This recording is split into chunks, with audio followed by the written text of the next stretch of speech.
दिल्ली नगर निगम चुनाव को देखते हुए दिल्ली के मुख्यमंत्री गाजीपुर लैंडफिल साइट पर अपने साथी विधायक दुर्गेश पाठक, जो एमसीडी के प्रभारी भी हैं, इंचार्ज भी हैं, उनको साथ में लेके पहुंचे और साथ ही दिल्ली के मुख्यमंत्री अपने शिक्षा मंत्री मनीष सिसोदिया के साथ भी वहां पर पहुंचे। और साथ ही ये दिखाने का मकसद रहा दिल्ली की जनता को, जिस तरीके से चुनाव नगर निगम के आने वाले हैं, कि दिल्ली बीजेपी ने कूड़ा कूड़ा कर दिया है पूरी दिल्ली को। ये मकसद था अरविंद केजरीवाल सरकार का, और कहीं न कहीं उनके जो साथी विधायक गण थे उनका भी मकसद यही है कि दिल्ली बीजेपी में जो 15 साल से काबिज सत्ता में रही है दिल्ली बीजेपी, उसको कहीं न कहीं बाहर करने की एक कोशिश है अरविंद केजरीवाल सरकार की तरफ से। और एक आरोप ये भी लगाया गया अरविंद केजरीवाल सरकार द्वारा कि जो है दिल्ली में 15 साल से बीजेपी जो है नगर निगम में राज कर रही है, लेकिन उन्होंने पूरी दिल्ली की सफाई करने में, लेकिन वहीं दिल्ली बीजेपी जो है दिल्ली से कूड़ा उठाने में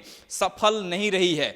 वहीं बीजेपी की तरफ से आरोप है कि दिल्ली सरकार या दिल्ली सरकार के मुख्यमंत्री साफ तौर से झूठा आरोप लगा रहे हैं। ऐसा बिल्कुल भी उनकी बातों में सच्चाई नहीं है।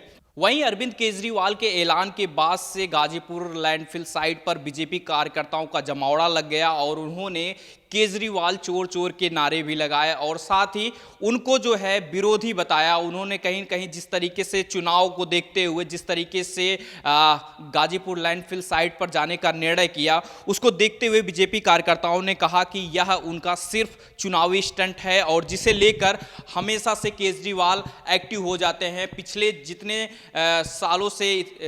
इतने सालों से जो है दिल्ली के मुख्यमंत्री हैं, लेकिन वो अब तक क्यों नहीं कूड़े की फिक्र किए, या फिर जिस तरीके से आज उनको चिंता हो रही है चुनाव को देखते हुए, इससे पहले क्यों नहीं हुआ, यह भी सवाल अरविंद केजरीवाल सरकार से बीजेपी कार्यकर्ता पूछ रहे हैं। विरोध करने वाले बीजेपी कार्यकर्ताओं को जो है केजरीवाल ने एक संदेश दिया कि आप हमारा विरोध मत करिए। जिस तरीके से आज गाजीपुर लैंडफिल साइट का निर्णय जिस तरीके से केजरीवाल सरकार ने लिया और केजरीवाल खुद जो है वहां पर मौजूद रहे और एक निशाना साधने की कोशिश की गई कि जिस तरीके से दिल्ली एमसीडी का चुनाव आने वाला है, बीजेपी पर जो है निशाना एक राजनीतिक निशाना था। इसको लेकर अरविंद केजरीवाल सरकार क्या सोचती है, क्या जो है कहना चाह रही थी साफ तौर से, या आप उनके वीडियो में सुन सकते हैं जिस तरीके से उन्होंने स्पीच दिया इस मामले में, और ये जताने की कोशिश की कि दिल्ली बीजेपी जो 15 साल एमसीडी में राज कर रही है वह कहीं न कहीं से दिल्ली के हित में नहीं है। और वहीं दिल्ली बीजेपी कार्यकर्ताओं से भी अपील की कि इस बार पार्टी से ऊपर दिल्ली के हित के बारे में सोचिए और एक बार केजरीवाल सरकार को एमसीडी में मौका दीजिए। वहीं आम आदमी पार्टी के कार्यकर्ताओं से भी अरविंद केजरीवाल ने अपील की कि इस बार हमें बीजेपी कार्यकर्ताओं से लड़ना नहीं है, बल्कि हमें प्यार से उनको डील करना है। तो अरविंद केजरीवाल कहीं न कहीं जिस तरीके से प्रेम की बात कर रहे हैं, लेकिन यह एमसीडी चुनाव में कितना बदलाव दिखता है या कितना बदल पाएगा, वोटों में तब्दीली हो पाएगी, यह भी एक बड़ा सवाल रहेगा। वहीं अरविंद केजरीवाल ने खुद को जादूगर बताया। सुनिए क्या कुछ कह रहे हैं अरविंद केजरीवाल। दोस्तों, अभी मैं ये कूड़े का पहाड़ देख के आ रहा हूं। बहुत शर्म आती है। दिल्ली देश की राजधानी है। पूरी दुनिया भर से लोग दिल्ली में आते हैं, और जब दिल्ली में आते हैं तो क्या देखते हैं? कूड़े का पहाड़ देखते हैं। पूरी दुनिया में जब आप जाते हो, लंदन जाते हो, पेरिस जाते हो, टोक्यो जाते हो, फलाना ढिमका, वॉशिंगटन, न्यूयॉर्क, तो वहां पे आपको टूरिस्ट प्लेस दिखाई देती हैं, बड़े बड़े साफ सुथरी चीजें, और जब दिल्ली आता है कोई तो उसको ये कूड़े के पहाड़ दिखाई देते हैं। भारतीय जनता पार्टी ने 15 साल में दिल्ली के लोगों का सर झुकाने में कोई कसर नहीं छोड़ी। शर्म से सर झुक जाता है हम लोगों का। कोई रिश्तेदार आए, कोई दोस्त आए, दूसरी जगह से कोई आए, क्या देखता है दिल्ली में? केवल ये कूड़े के पहाड़ नहीं है। गली गली में चले जाओ, चारों तरफ कूड़ा ही कूड़ा, कूड़ा ही कूड़ा। हर गली में कूड़ा है, हर सड़क पे कूड़ा है। कूड़े के सिवा इन्होंने 15 साल में कुछ नहीं दिया, और शर्म इनको भी आती है अपने कूड़े पे। आज जब मैं आ रहा था तो रास्ते में रोक लिया, आने नहीं दिया, कहते नहीं देखने नहीं जाओगे, क्यों भाई? तुम्हारे 15 साल की कारगुजारी तो देखने जाएंगे। हमें शर्म नहीं आती? हमारे स्कूल देखने आओ, हमारे अस्पताल देखने आओ। 5 साल में अभी मेरे को पता चला, कोई पत्रकार कह रहा था कि राम बिदूरी जी अभी स्कूल देखने जा रहे हैं। जाएं देखने, हमारे स्कूल देखो, हमारे अस्पताल देखो। दिल्ली में अमेरिका के राष्ट्रपति आए, उनकी बीवी हमारा स्कूल देखने गई। भारत का नाम चौड़ा हुआ, भारत का सीना चौड़ा हो गया, लोगों का सीना चौड़ा हो गया। हमें शर्म नहीं आती अपने काम दिखाने में, इनको शर्म आती है। तो इन्होंने क्या करा, कूड़े के पहाड़ के चारों तरफ पुलिस लगा दी। कोई कूड़े का पहाड़ देखने नहीं। इनसे बहू बेटियों की रक्षा नहीं होती, कूड़े के पहाड़ की रक्षा कर रहे हैं पुलिस लगा के ये लोग। इनसे मां बहनों की इज्जत नहीं बचाई जाती, कूड़े के पहाड़ की रक्षा कर रहे हैं। अरे शर्म कर लो यार तुम लोग। दिल्ली के लोगों का शर्म से सर झुक जाता है जब कोई दिल्ली में आके घूमता और कहता है यार दिल्ली बड़ी गंदी है, दिल्ली बड़ी गंदी है। ये लोग कहते हैं, अभी इनके बहुत बड़े मंत्री आए, अमित शाह जी आए अभी 10-15 दिन पहले, खूब गालियां देके गए मेरे को।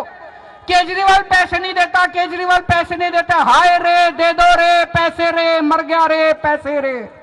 पैसे पैसे पैसे पैसे पैसे पैसे, बस पैसे मांगते रहते हैं ये।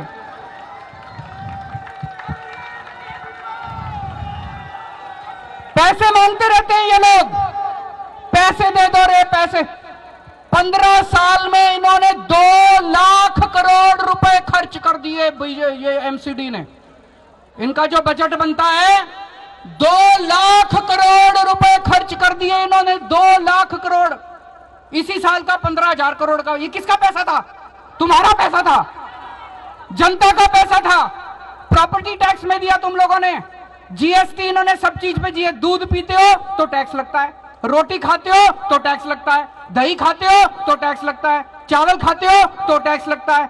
2 लाख करोड़ रुपए तुम लोगों ने अपने बच्चों की पेट काट के इनको दिए थे, ये खा गए सारा पैसा। हिसाब दो उसका, हिसाब दो उसका। 2 लाख करोड़ रुपए कहां गए? कह रहे हो और पैसा दो, और पैसा दो, और पैसा। इन 2 लाख करोड़ रुपए में से 1 लाख करोड़ दिल्ली सरकार ने दिया था। 1 लाख करोड़ दिल्ली सरकार ने दिया था, उसका हिसाब दो। और ये अमित शाह जी आके कहते हैं दिल्ली सरकार पैसा नहीं देती। मैं अमित शाह से पूछना चाहता हूं, तुमने कितने पैसे दिए नगर निगम को? केंद्र सरकार ने कितने पैसे दिए? एक फूटी कौड़ी नहीं दी, नया पैसा नहीं दिया, 1 पैसा नहीं दिया 15 साल में नगर निगम को केंद्र सरकार ने। केंद्र सरकार ने 1 नया पैसा नहीं दिया। तुम कैसे कह सकते हो? तुम हमारे ऊपर प्रश्न कैसे उठा सकते हो? मैं आप लोगों से पूछना चाहता हूं, दिल्ली की जनता से पूछना चाहता हूं, दिल्ली की मां बहनों से पूछना चाहता हूं। तुम्हारे बच्चों के लिए मैंने स्कूल बनवाया, तुम्हारे बेटे ने तुम्हारे परिवार के बच्चों के लिए स्कूल बनवाया, शिक्षा का इंतजाम करा। तुम्हारे बेटे को आके ये गालियां देते हैं, बर्दाश्त करोगे? मैं दिल्ली के बुजुर्गों से पूछना चाहता हूं, माताओं से पूछना चाहता हूं, बुजुर्गों से पूछना चाहता हूं। तुम्हारा बेटा बनके, श्रवण कुमार बनके तुम्हारे को तीर्थ यात्रा की यात्रा करा के लाया था मैं।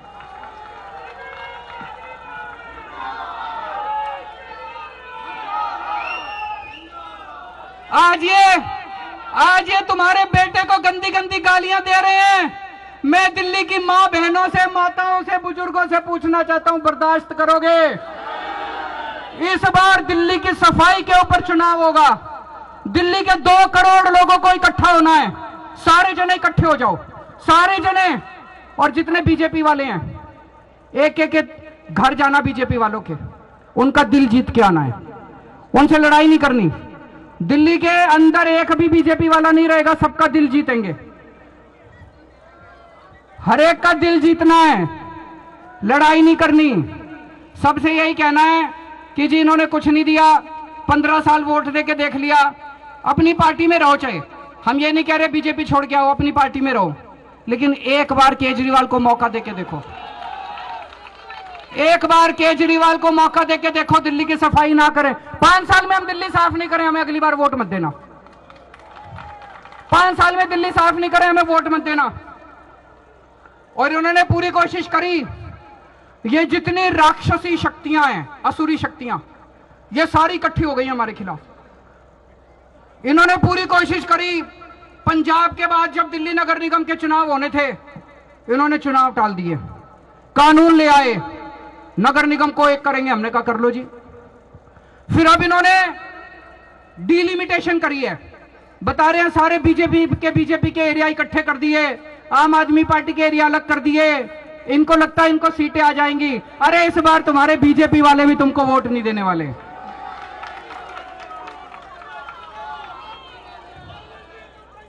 और ये जितने वहां पे विरोध कर रहे हैं, पुल के उस पार खड़े हैं, मेरे ख्याल से जितने विरोध कर रहे हैं, मैं उनको कहना चाहता हूं, विरोध कर रहे हो मेरा कर लो, कोई दिक्कत नहीं है, लेकिन तुम्हारे बच्चों की शिक्षा मैं दूंगा, तुम्हारे बच्चों की पढ़ाई मैं दूंगा। तुम्हारे बच्चों को तो केजरीवाल ही पढ़ाएगा। तुम्हारे घर में कोई बीमार हुआ, कल को तुम्हारे घर में कोई बीमार हुआ, कोई बीजेपी वाला पूछने नहीं आएगा, केजरीवाल तुम्हारी दवा दारू का इंतजाम करेगा। मेरे को गाली देनी है ना, दे लो, लेकिन एक दिन जरूर आएगा जब ये सारे बीजेपी वाले आम आदमी पार्टी में शामिल होंगे। एक दिन जरूर आएगा जब संबित पात्रा भी कहेगा भाई बीजेपी तो बहुत गंदी पार्टी है, आम आदमी पार्टी अच्छी पार्टी है।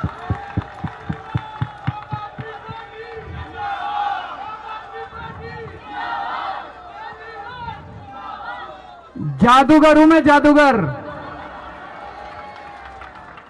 दिल जीतना जानता हूं। लोगों के काम करेंगे, लोगों के सुख दुख में काम आएंगे, लोगों का दिल जीतेंगे। इनकी तरह काले झंडे लेके हम खड़े नहीं होंगे, हमें काले झंडे लेके खड़े होने की जरूरत नहीं है। हम पुण्य कमाते हैं, हम लोगों का दिल जीतते हैं। 5 साल पहले जब दिल्ली के अंदर हम पूरा पहला चुनाव लड़े थे, 7 साल पहले, लोग कहते थे बीजेपी के इतने वोट, बीजेपी के। आज धीरे धीरे धीरे धीरे करके हमने सबका दिल जीत लिया, एक एक करके सबका दिल जीत लिया। कांग्रेस तो जीरो हो गई, और वो दिन दूर नहीं है जब बीजेपी भी जीरो हो जाएगी दिल्ली के अंदर। आज आप ये कूड़े का पहाड़ जो है, बड़ी शर्म आती है, बड़ी शर्म आती है इस कूड़े के पहाड़ से। आज हमें कसम खा के जानी है, दिल्ली के 2 करोड़ लोग कसम खाएंगे कि आने वाले एमसीडी के चुनाव के अंदर हम पार्टीबाजी भूल जाएंगे। कौन किस पार्टी से भूल जाओ, एक मौका सारे जने दिल्ली के लिए, देश के लिए, दिल्ली की सफाई के लिए, दिल्ली को कूड़ा मुक्त करने के लिए वोट देंगे। और अभी ये इन्होंने प्लानिंग करी है, 16 कूड़े के पहाड़ और बना रहे हैं। ये जो कूड़े का पहाड़ है ना, ये अब बता रहे अनस्टेबल हो गया, इसके ऊपर और कूड़ा नहीं जा सकता। अगर और कूड़ा डालेंगे तो ये कोलैप्स हो जाएगा, इसलिए अब यहां नया कूड़ा नहीं डाल सकते। तो दिल्ली में जगह जगह जगह जगह 16 जगह इन्होंने प्लानिंग करी है कूड़े का पहाड़ बनाने की। तो ये कोई बीजेपी वाला हो, उसको बोल देना कि कल को तेरे घर के बगल में कूड़े का पहाड़ बन गया, तब पता चलेगा बीजेपी कैसे पार्टी है।